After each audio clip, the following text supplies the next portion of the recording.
Jinji Cabaluna.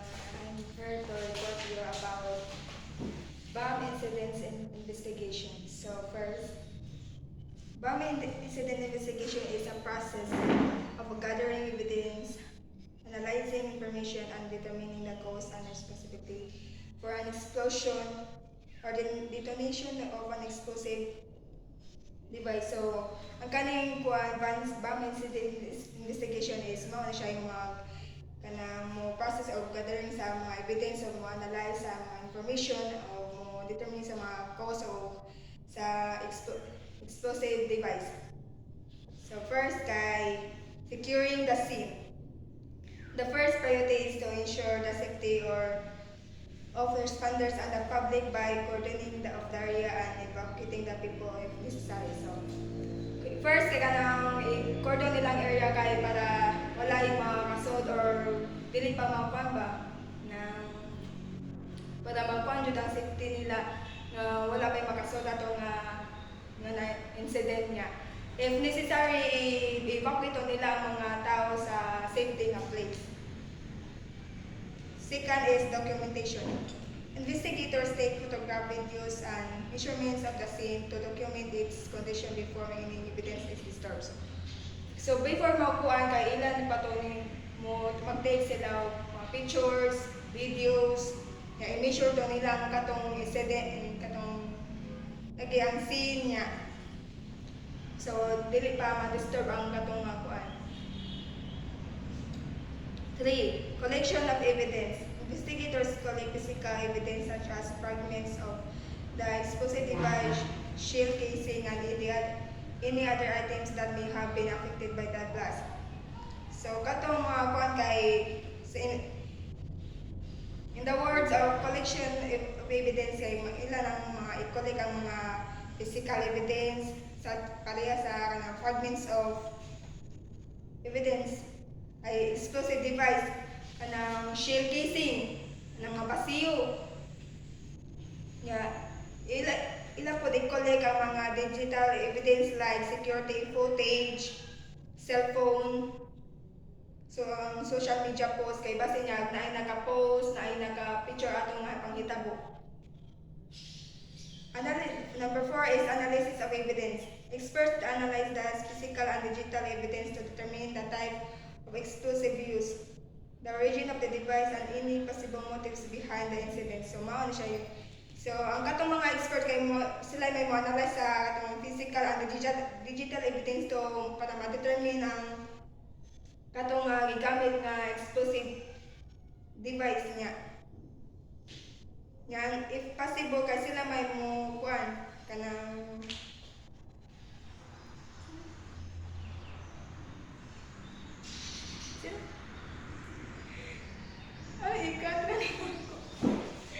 Number 5, interviews and witnesses statements. Investigators interview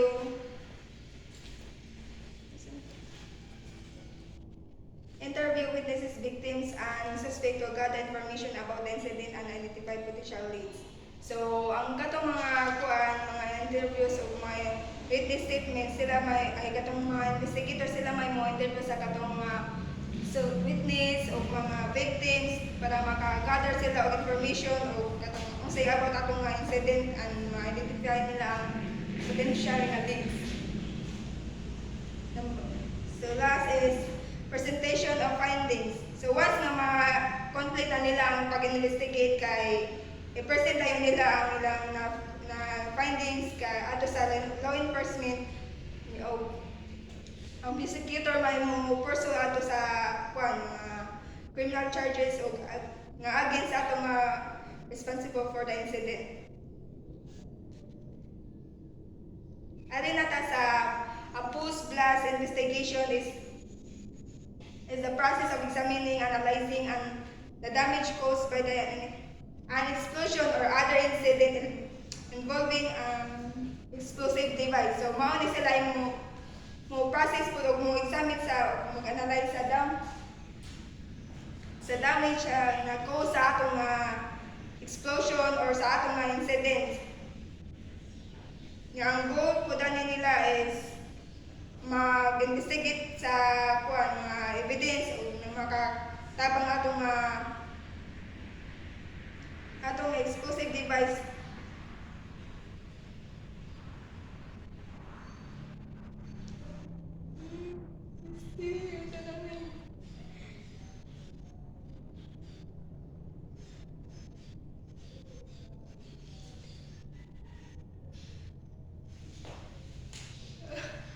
So, proceed na tayo sa securing the scene.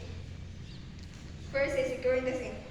First step in a post-blast investigation is to secure the scene to ensure the safety of investigator and to prevent any further damage or contamination. So, para ma-secure ang ilang safety kay nila ang atong lugar, i-secure dito nila kay cordon siguro. Sila po yung mo-prevent nila ang para wala na i-damage nga contamination ato. This may involve setting up a perimeter, evacuating nearby buildings or areas and securing any potential hazards. So, set up sila o perimeter nga evacuate sila na sa doon lang buildings or safety areas. Kay basin nga napay possible nga mukuha natong area mo like explodes. Number 2, documentation. Investigator will document the scene by taking photographs, taking sketches or diagrams, and recording any relevant information such as witness statements, weather conditions, and the location of evidence. So, ang katong investigators kayo ila tong isuwat ang ay lagi i-document nila ang scene, ang sila take of picture, create of sketches or diagram o mag-record ato sila nga scene, manguha sila og mga information unsay nahitabo atong lugar. Like, manguhan sila witness, victims, ikaw po nila kung unsay weather condition nato, kung gauwan ba or init, ang location atong evidence. Number 3 is evidence collection. Bomb detection and forensic scientists will collect evidence from the scene, including fragments of the explosive device, residue from the explosion, and any other items that may be related to the incident. This evidence is carefully collected and preserved to ensure its integrity for later analysis. So, in the board of evidence collection, kaya sila may magkapon ang collect of mga evidence like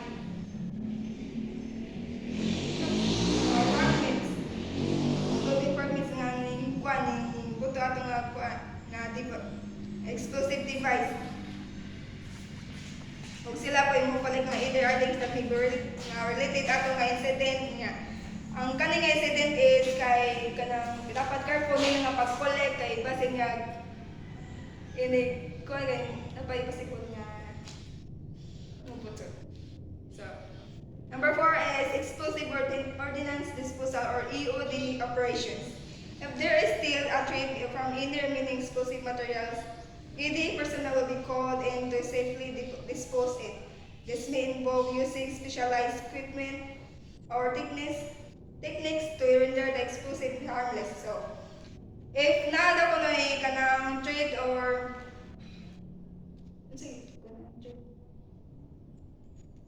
kanang sa threat, threatening nga naibilin pa ato nga explosive material ba na naibilin ato din ang EOD personal kay mo tawag nga para i-safely dispose tong katong explosive material niya. Ila po to involve using specialized equipments niya ihato nila sa kanang explosive harmless. Number 5 is laboratory analysis. Once all evidence has collected, it is sent to a laboratory for analysis. This may involve examining fragments to the explosive device under a microscope, testing residue for specific chemical signatures, or analyzing witness statements and other evidence to develop a timeline of evidence. So once gani nga makakolek na nila ang tanang nga evidence, ilang na-set dito sa laboratory nga i-examine nila gamit ang microscope para matest nila for residue for specific chemical signatures nga. I-analyze po nila ang mga witness statements o other evidence nga na-develop ato nga events. So number 6 is last but not the least, deduction and conclusion. Based on the evidence collected and analyzed, investigator will draw conclusion about the type of explosive device used, the method of detonation, and the potential suspect involved. This information is then used to develop strategies for preventing future attacks and bringing those responsible to justice. So, sila may collect atong analyze nga sa mga evidence nga ang investigator kay mo draw sa katong conclusion nga about atong nga explosive device nga gigamit nga sila pud ang katong method nga detonation kay ang katong potential suspect nga involved kay ilang man information is used to develop strategies para ma-prevent ang future attacks. Dala nila sa atong